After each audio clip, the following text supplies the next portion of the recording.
Hello everyone, welcome to my channel. My name is Ari, and today we're going to have some more stories about our toxic life. But before we start, it would be so much appreciated if you would subscribe to my channel, like the video, if you enjoy it, and maybe leave a comment down below. These simple clicks would mean a lot to the future of this channel and really reward the effort that I put in every day. And now without further ado, let's go. Today's first story. In this story, after 2 years of marriage, realizing his wife was cheating with her ex-boyfriend, despite his efforts to make her happy, shattered him. Confronting her, she confessed indifference, claiming he bored her. He left her, and she had nowhere to turn. He filed for divorce, cut contact, and moved away, finding solace in family and the hope of genuine love in the future. Now let's get into the story. I had been married to my ex-wife for 2 years before I realized that I was fooling myself. Amelia and I had been friends for some months before we officially started dating, and because I believed she was the perfect woman for me, I asked her to marry me, and she said yes. Just before I met Amelia, she had a boyfriend, Jack, whom she was so fond of, and they had just broken up. And though she was in an emotional phase of her life, I was there to comfort her and treat her as my woman. I showed her as much love as I could. I got her whatever she wanted. I took her shopping whenever new clothes or a shoe edition was released. Even though it impacted so much on my credit cards, I didn't mind. What was most important for me was making Amelia happy and loved again. I thought I could get her to reciprocate the love I felt for her, but I was wrong. We had a small wedding, and after the wedding, we moved in together as a couple. But I noticed that, no matter how much I tried to make her happy, Amelia's sudden mood swings would ruin everything. But because I was positive she could change, I kept on trying. When we weren't dating, yet I knew her to be a very active and happy lady, so I believed I could get her back to the way she used to be. About a year after our marriage, Amelia began to get active again, and she hung out more with her friends, and finally, I believed that she was back to her normal self. I even went as far as shopping for groceries every day. When I returned from work, I noticed whenever I was at home, Amelia barely spent time with me. And aside from saying for the meals and every other thing I did for her, Amelia and I never really connected. Our intimacy was awkward, and it wasn't the kind of intimacy I expected to have with my wife. With her brighter spirit, I expected us to be a team and make our marriage the best. But it turned out that I was the only one who wanted that. Amelia would prefer to be on her phone all day, or I would come back from work, and I couldn't find her at home. The worst was that she never mentioned where she was going, and if I asked her about it, she'd yell and say I was treating her like a child. One day, I was in our room trying to sleep, while she was trying to fold her clothes into our closet, when her phone rang. And from the time the phone rang and the time she picked up, it showed that she hesitated in taking the call. When she picked up the call, she said, "Jack, I thought you promised you'd never call me by this time." Then she giggled and responded to whatever he said again and added, "I love you." When I heard that, my heart broke and I felt my chest tighten. It was devastating to know that despite everything I did to make Amelia happy, she chose to cheat on me with her ex-boyfriend, who was taller and more handsome than me. The most frustrating thing of all is when her ex-boyfriend threw her out of his house. When they broke up, I took full responsibility for her, even as friends, and let her stay at my place until she got a job. Once we got married, she no longer had to work. When she left the room, out of anger, I followed her, and when she saw me, she was surprised to see me awake. Then she acted so calm, like she didn't do anything wrong. I asked her who she was speaking with on the phone, but she lied that didn't speak to anyone, and she jokingly said that I must have been dreaming that she tried to walk out of me. I was already mad, and I was not buying any of her lies. So I snatched her phone from her hand, and to my surprise, her lock screen was a picture of her and Jack. And that's when it made sense to me. At that moment, I realized she did not just start cheating on me with Jack. It had been going on for a long time, and I was completely unaware. I didn't even know when tears rolled down my cheeks. And before I could say anything to her, she said, "Get yourself together. I never really loved you." You bore me by doing everything I wanted. And that's why I went back to my first love." Then she hummed a psalm and walked out of me the moment she said that. She broke whatever love was left in me. So I came up with an idea. After I left the house, I called Jack. His number was easy to get from Facebook. Then I told him to take Amelia, but Jack said he had a girlfriend and he didn't want anything to do with Amelia. Though I was heartbroken at the moment, that was music to my ears. She must have been believing she had the two of us at her disposal, but in the end, she lost both men. I ended up kicking her out, and she then had nowhere left to stay. She stupidly thought Jack would allow her to live with him. Some months after I filed for divorce, Amelia realized what she had lost and began to call me and send text messages saying that she was wrong and that she loved me so much. I blocked her and asked my lawyer to contact her for her signing of the divorce papers. After we divorced, I moved out of town to stay with my family, and I'm gradually healing now. My life is far better now. I'm no longer in a toxic relationship, and I'm confident that one day someone will love me without me trying so hard. Today's second story. In this story, OP discovers his wife's infidelity with his best friend and enacts a complex revenge plan. After gathering evidence, he exposes their affair to their spouses and employers, resulting in divorce and professional repercussions. He gains custody of his children and moves on successfully while his ex-wife and former friend face significant consequences. The story emphasizes themes of betrayal, justice, and personal vindication. Now let's get into the story. Jessica, 33, and I, 35, met while in school at Brown University. It was like finding my other half.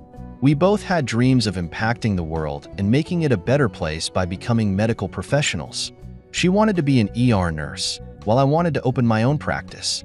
We had a lot of common interests and truly enjoyed each other's company. We got married 2 years after dating, and the wedding was a fairy tale. All our friends and family had the time of their lives, and I met her childhood friends and had my best friend Eric, who I had known my entire life as my best man. Life couldn't have been better, and our honeymoon in Aruba was full of blue skies, clear water, and white sand beaches.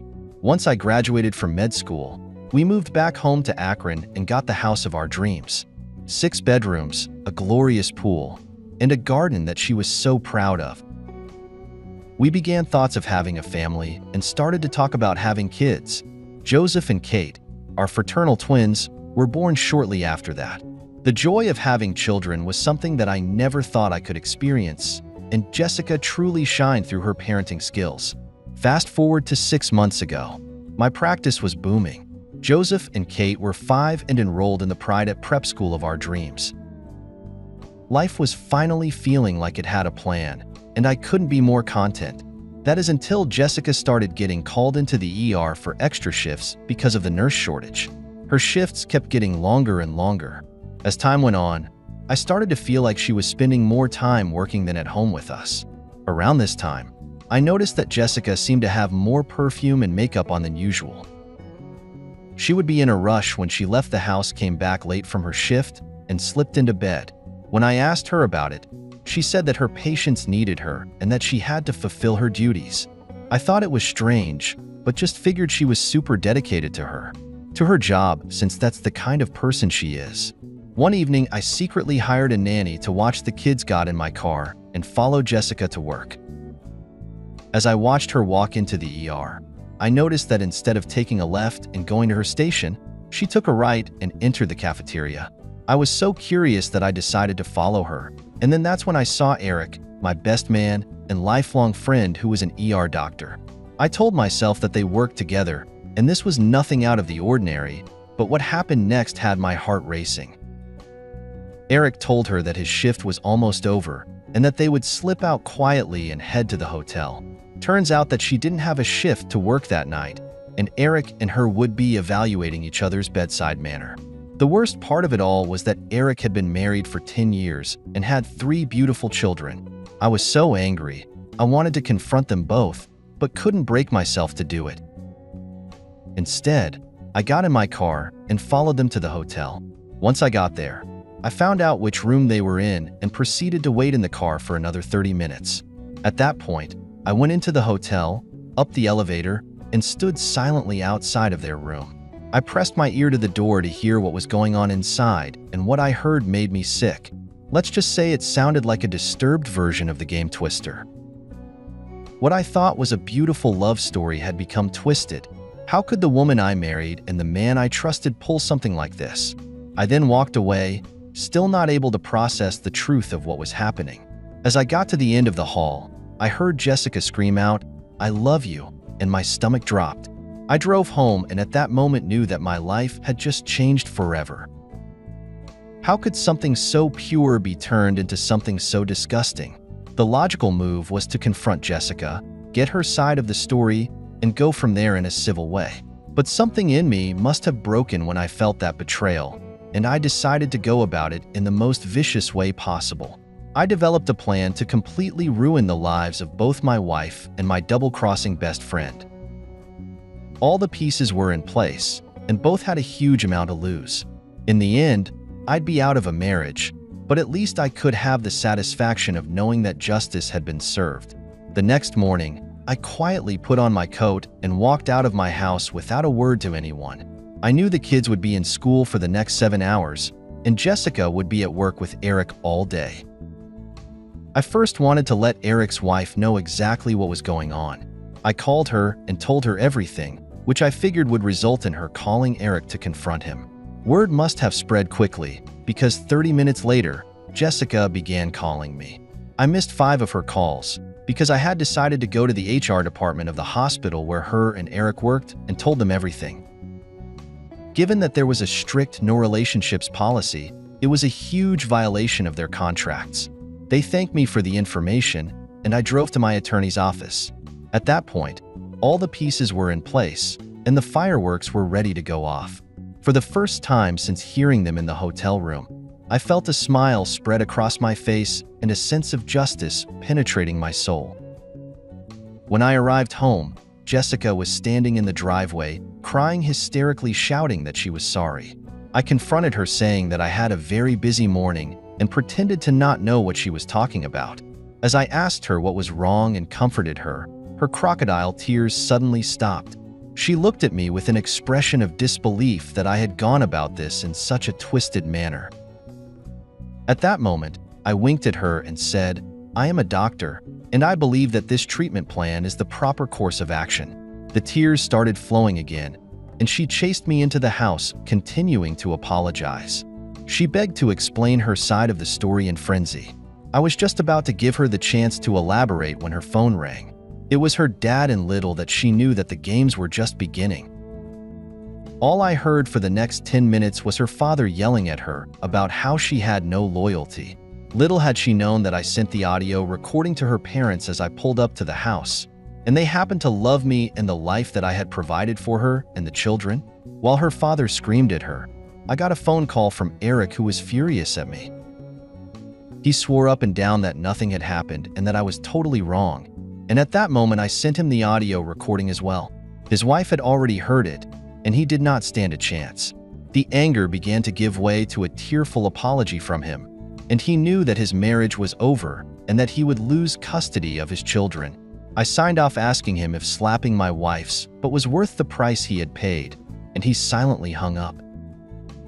I then walked over to her and told her that I would be taking full custody of the kids and that I had bought boxes and rented a U-Haul for her to pack her things and leave. She told me that she had nowhere to go, as her mom and dad were furious with her.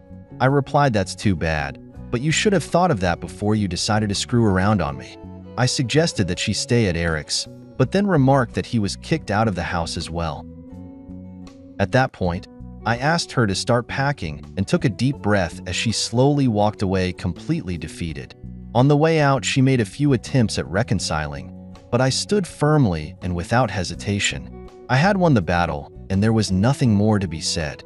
With her head hung low and tears streaming down her face, she walked out of the house, loaded up the U-Haul, and asked if she could change into her work uniform before she left. I told her that wouldn't be necessary, as if she lived to her messages, there should be one from her supervisor that said she was going to leave, said she was suspended. Sure enough, she checked her messages and started bawling even harder. I walked into the house with a nostalgic feeling of justice penetrating my soul. Later that evening, I would find out that Eric's wife had kicked him out and filed for divorce, in addition to going after full custody of their children. I guess some justice really does exist in this world, and it's a beautiful thing. Jessica and Eric were terminated from their jobs, and they decided to rent out an apartment. Last I heard, the trauma of being found out caused them to break up and they split. Jessica reached out to her parents, but they cut off all communication, which led to her having to live on her own and struggle. The house, the kids, along with a chunk of Eric's savings and future retirement funds, were taken from him in the divorce settlement. As being involved with coworkers is like a scarlet letter in the medical field, he was forced to move out of state and started an auto shop. He's still bitter and says he'll never forgive me, but I couldn't care less. I currently am doing amazing. The kids are growing up so fast, and having them around is a blessing. I've been able to pay off my debt, and the practice is booming. They see Jessica every other weekend and have supervised visitation with a court-appointed individual. Life is never perfect, but if you work hard and do the right thing, things will eventually work out in your favor. To all those out there who have been wronged by your partner, don't give up and never forget the power of justice. Doing the right thing is supposed to be the best option. However, it doesn't give you the warm and fuzzy feeling that completely getting even does. I am not advocating that you come up with an elaborate plan to even the score, but at the moment when your face feels flushed and hot and a tingling sensation runs up and down your spine, you might just do the same thing.